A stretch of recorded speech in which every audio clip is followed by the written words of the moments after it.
halkani waa shabakad Imo Ismail oo aad iga barateen casharrada Android-ka ama mobilka.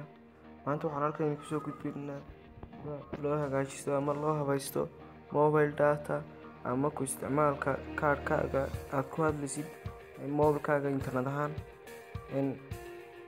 Sidaan imika qaabkan aan idiin soo gudbinaa waxaad ku isticmaali kartaan shirkad walba oo ama meel walba oo caalamka ka jirtid. kaliya shirkadaha ayuunba kala duwan, magaca halka ku qoraysid ayuunba kala duwanaanaya. waxaanad marka ugu horeysa waxaad galaysaa settingska markaad gashid waxaad kasii galaysaa mobile networks markaad gashid access pointskii imika aniga mid baa save garaysana waan iska delete garaynayaa. aad baad oranaysaa labada kaadh kolba kii kuu shaqeynaya markaad ka doonaysid inaad ku isticmaashid.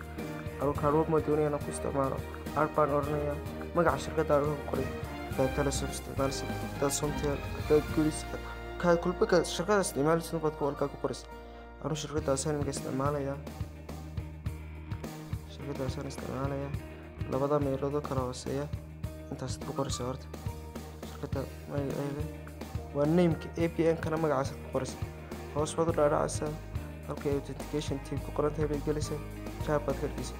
halkaasi waa muhiim, ma dhaafi kartid saddexda meelood kale kama dhigi kartid. waayo halkaasi waa muhiim jaab inaad ka dhigto oo meesha ka shaqeynaya. authentication tipkana laba meelood idna authentic AP and protocol halkaa ku qoran tahay bay idna hagaajinaysaa. waxaad ka dhigaysaa AP4 and 6. waayo labadan kale aad ka dhigtid midna waa G midna waa H. labaduna way qaalisin, midna waa qaali midna waa jaban. markaa kolba kii kuu suurtagalay ama lacagtaada tahay si aad u isticmaashid labadaba ka dhig. meesha ka hooseysanaya idna saas la meed baad ka dhigaysaa. imika afartaa meelood ama shantaa meelood aan hagaajinay ayaa gebigeedba laga hagaajiyay mobile datada. safe baad oranaysaa. safe markaad tiraahid halkaas baad ugu dhufanaysaa. baad u eegaysaa inaad meelahaada ku qortay namekii maxaan ka dhigay shirkaddii magacaaga ku qoray APN-ka shirkaddii magacaaga ku qoray hoos baad u dhaadhacay. authentication tip baan jaab ka dhigay APN protocolkii AP4 iyo AP6 baan ka dhigay. waan save garaystay waan iska noqonayaa mobile datadeedii baan iska furanaya. wax yar baan sugayaa wax yar kaa isla markiiba waa kaa soo dhigay. haddaba waxaa jirta idna hal wax kalaa jira markaad doonaysid inaad mobilkaaga dhigtid wireless idna mobile hotspot halkaa ku qoran tahay baad ka galaysaa. mobile hotspot ma ku dhufatay mobile hotspot baad ku dhufanaysaa on baad siinaysaa.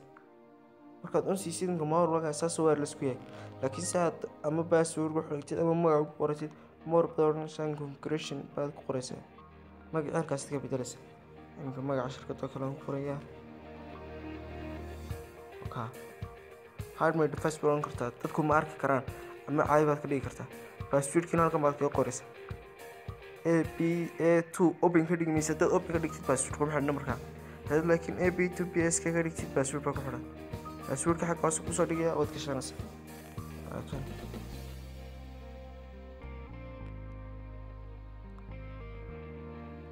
saasaad gashanaysaa. passwordkaaga si aanad iloomin halkaasaad ka eeganaysaa. kadib maaska masaxaysaa waa iska saf garaysanaysaa.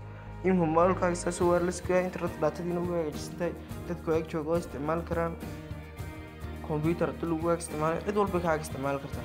kaliya hada inaad mobilkaaga lacag soo shubatid inaad sabtay shirkadda kasoo furatid marka hore internetka ayuunbaad baahan. cid maanta ku hagaajin kartaa oo dambana ma jirto adaa hagaajisanaya dadkana u hagaajinaya. laakiin anaga inooga channelka subscribe noo siiya. asalaamu calaykum waraxmatullaahi wabarakaatu.